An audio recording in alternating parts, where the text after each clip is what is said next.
Okay guys, welcome to Ate Cosa Vlogs. Today is December 15, 2023. Papakita natin itong tourer na yung ating medyo nakakaiba.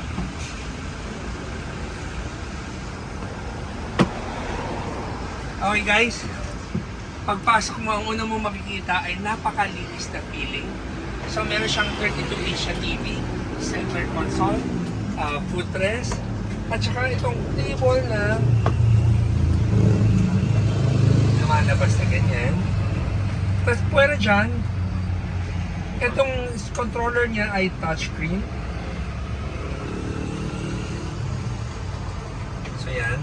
So, may-ari na magtatanggal ng balot dahil brand new to. So pagbalik niya, ay pipindutin mo lang rin siya ulit na one touch na ganyan. Ganyan siya.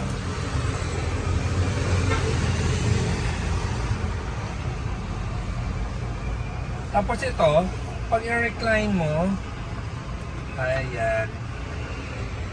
Pwede mo siyang i-recline.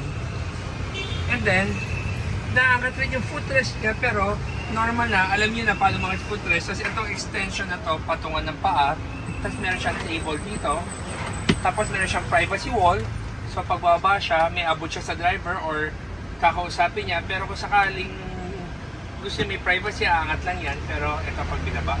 Tapos naka-separate yung sound system niya doon sa harapan. So yung harapan, yung original kung makinig ng radyo, yung may-ari, same thing pa rin, original na sound system. Pero dito sa likod, naka-Infinity siya na setup. Tapos naka-Pioneer siya na head unit. Tapos sa likod, ang ginawa nga, bago punta sa likod, meron siyang curtain na ang binaba mo. Diba? Tapos yung ceiling na ilaw na ginawa namin, medyo, ito yung isa sa mga bago naming ilaw ng ceiling na LED. This is molded by fiberglass, kaya ang linis tingnan.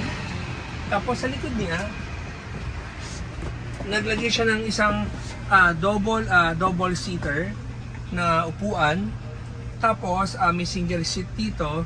Sinadya niya talagang wala ng sandalan kasi kinuha ng TV frame yung space niya, kaya hindi na siya malagyan ng double seat na may sandalan. So yung may-ari naman ito, laging dalawa lang sila mag-asawa gumagamit ito. So itong mga extra upuan na to, ito yung original na upuan na parang yung feeling at saka yung layout, still the original. Kaya parang wala lang, para ka lang may stock na upuan na maganda. Tapos sa likod, same thing, we have the domestic toilet na merong sink. Tapos, well, this is the microwave na ginawa namin. Itong microwave na to is powered by EcoFlow. So lahat na nagko-question sa amin na paano ba i-power ang microwave?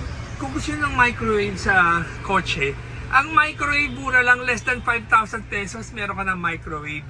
Pero yung battery pack yan, nasa 60 plus thousand para lang ma-operate itong microwave na to. So yung EcoFlow na battery nilagay namin sa ilalim. Kasi itong upuan na to, na-fold rin siya as original para kung maglalagay ka ng maleta. Tapos meron kaming overhead cabinet na nandyan.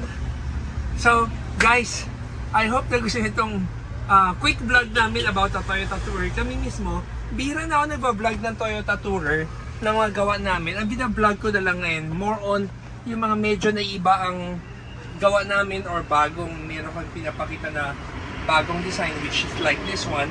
Pinili talaga ng client ilagay 32-inch na TV. Pero ako ayaw ko talaga ilagay 32-inch na TV kasi ang laki ng space na kakainin doon sa driver. Pero in this case, alam ng owner na magiging ganito na lang ang space niya kapag kinabitan ng 32-inch.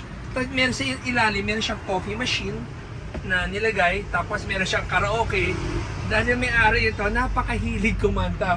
Si Sir Stephen, sobrang hilig niya kumanta.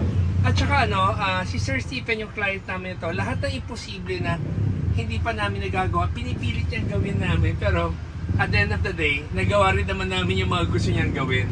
So ito yung dalawang maliit na curtain niya. So para kami privacy na. So guys, thank you for watching our video. Yung mga nag-subscribe sa amin na umabot na kami ng 100,000 subscribers, I want to say thank you. Dahil talagang hindi naman ina-expect na aabot kami ng 100,000.